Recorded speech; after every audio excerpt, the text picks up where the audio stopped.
Never question, what did you do? Why were you so busy? You are putting child on a defensive. You are teaching him how to lie. I wish I had known, I would have picked you up, my son or my daughter. Conversation is important. Communication with them is very important. Joking is the most important thing. I would like to share with you one of my most profound experience I had recently conducting a group satsang in Solapur. There, one person was building a house, a mansion rather, and he wanted to conduct satsang in his basement, and he wanted to devote this basement for people to come from the society, from the community, and meditate there. So he was offering it. I said, okay, it's wonderful. He said, would you please cut the ribbon? I said, I would be happy to do it. The house lady offers me, what, a lot of roses and cut her garlanded with roses. So I try to cut it, but it doesn't cut up. The reason was this scissor was so blunt, overused. I tried hard and hard, and then I had to pull it afterwards. Then afterward, I conducted meditation for everybody there. During the meditation, it was revealed why this scissor failed to cut. The reason is obvious: blunt scissor. There are two parts to it, two scissors. Overused blade becomes blunt. We also have a chase, happiness. Another chase is to run away in another direction, away from pain. What do we use the most? We are using both of them, but in both opposite directions. We want more and more pleasure. So what happens? Overused part of that scissor of our existence becomes blunt. And some of you who are in medicine or have some background with science and know a little bit about drug addiction, you need more and more to keep you happy. One cigarette puff or one marijuana smoke or one dose of heroin is good to start with, but you will be swimming in it later on, see, and you will become totally a vegetable. Your mind just totally gets ruined up because of this lust for pleasure. So this overused side of our existence, pleasure side of it, becomes blunt. It needs more and more and more. The other side, we stay away from it. I don't request that we should invite it, but if it comes, why run away from it? Face it. Not only we punish ourselves by avoiding this pain, but we see the children undergoing even a little bit of inconvenience and you are agitated. Oh, how can he do this, or how can he go through all that? Why not? Unless and until that child goes through those little inconveniences, I don't say pain, little inconveniences. Imagine that particular child after marriage. Marriage means adjustment. Adjustment means you have to adjust to each other's conveniences. They will fail there, 100%. And you're not going to be there at that time. You will be only phone call away and make things only worse. Their part of that scissor representing pain, it's super sharp, never utilized. They cannot tolerate, even by word, that you may have to go through this inconvenience, and they won't like it.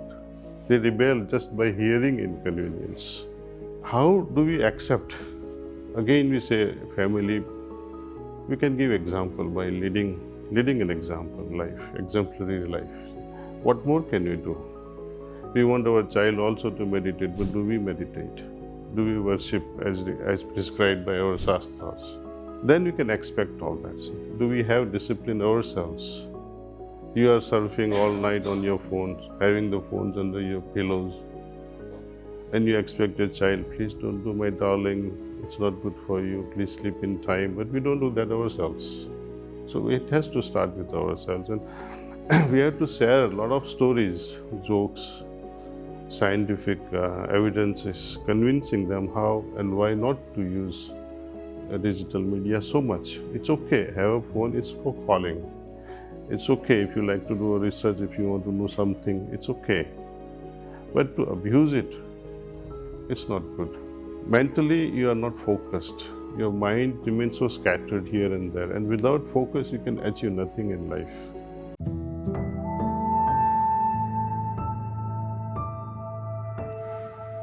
Over carefulness from parents' side destroys the relationship. You have to be careful. Don't show it. Be very subtle. Share stories with them. Beautiful stories, inspiring stories. Problem is we have stopped reading stories to them at bedtime. Even when they are 13, 14, 15, 18, why not even when they're 30? Share a nice story with them. Share a nice joke with them. That can make them think. At every age, parents must change. What they offer is very important. We must teach them regularity in life, that you should wake up early in the morning. This is how you should sit, this is how you should talk, this is the kind of music you should listen to. This rhythm has to be placed in their heart from earlier age. When they are teenager, can't be bossy. Now, their inner awakening is there. They're slowly shifting mentally and emotionally from dependence on parents to their own selves. They're searching, they're inventing things. Nothing wrong with it. But our job is to guide them in the right direction. Don't lecture them. They say, okay, I want to try this out. Okay, go ahead. Let's see what happens. Don't be so negative. Never question, what did you do? Why were you so busy? You are putting child on a defensive. You are teaching him how to lie. I wish I had known, I would have picked you up, my son or my daughter. Conversation is important. Communication with them is very important. Joking is the most important. Jokes that you used to share with little children should not stop. Story sharing should not be stopped. When you read a profound philosophical message from any source, share it with them. A lot of joy. My child, listen to this, how wonderful it is. And when they do something wrong, the world is not ending there. Children are not stupid. They know they have made a mistake. But we make it worse by reminding them, you see, what did you do? I knew you were going to do this. Then they rebel. They have already known that they have made a mistake. Now you're putting salt on their wound. You have to be sympathetic. Keep on showing them cautiously. This can happen, but not by becoming negative. And when they realize that, yes, my mom or my papa said, but I didn't listen. And when such thing happens few times, then they will have more confidence that, yes, they are more experienced than myself. Now it's time to listen. This can happen only when we give the freedom to them to do certain things. Let them make mistakes. Let them understand that I warned them, yet they did it. And slowly they will have more confidence that yes, they cannot be wrong. We have to be very indirect. We have to play our role in such a way that they don't feel that we are influencing them in any way. And this art is very tricky, very, very tricky. You have to be careful. Always be guided by your heart. When you meditate, you'll get the guidance. This is what I should be doing or not doing.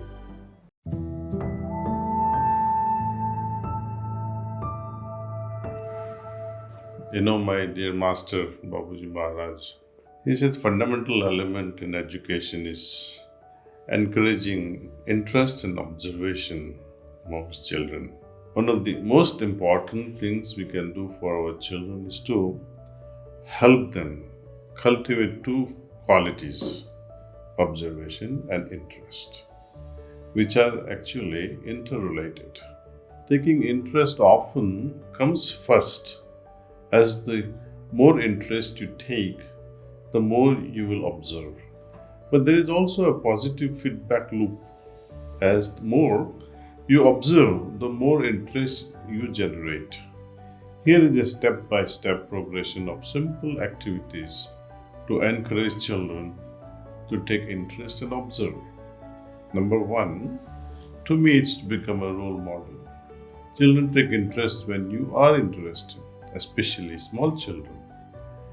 They watch, they catch your interest and start to observe, and this indirect interest creates a destiny. When they are older, it's a different matter. They take interest based on their own inner voice. Number 2 will be exercise their senses, all 5 senses and their intuition, by asking them questions. From the age of 2 onwards, encourage them to listen. Sit quietly with your little ones and ask them to observe what is happening around them.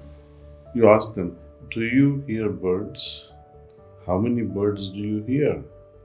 Third aspect is to help them develop a sense of direction.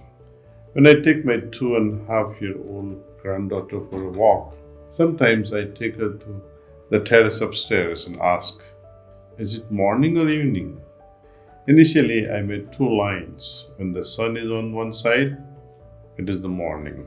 And when the sun is on the other side, it is the evening. Now, she doesn't use the lines anymore on the terrace. She is able to say, the sun will rise on this side. And she would say, the sun will set on this side. Her sense of direction has developed from a very early age. Next level, taking interest in the meaning of conversations. When you visit friends, afterwards ask your children questions like, what did you see? From which direction did we enter? From the east or the north? What were the children talking about? Number 5 on the list would be to pay attention to senses in everyday life. Let them experience the different fragrances of various flowers. Encourage them to feel so that they learn to differentiate through their senses of touch. Number 6 on the list would be encourage creativity and originality. Some children like to draw, paint, or make things. Every child is different. They have a tremendous level of creativity. We need to just simply nurture it. Number 7 on the list would be to teach them inner observation, to explore feelings, emotions, and moods. Expose them at a very early age to their emotions and moods. Of course, they do see and feel all those things, but we have to highlight them. We have to help them highlight each emotion and mood. Some emotions affect them to the extent of physically making them tired. For example, when they cry. Afterwards, they may realize, oh, I feel very tired. By asking them, you are highlighting these moods. Number 8, help them to focus on their inner state. When they are tired and you ask, are you tired? They'll answer yes. They will know the feeling of tiredness and be able to express it later. When they are fresh and happy and you ask, how does it feel to feel really fresh? It also registers with their inner trans-sensory faculties. Asking specific question at the right time hits the mark. Number 9 on the list, observe breathing and energy patterns. With teenagers, especially, ask them to observe their breathing patterns.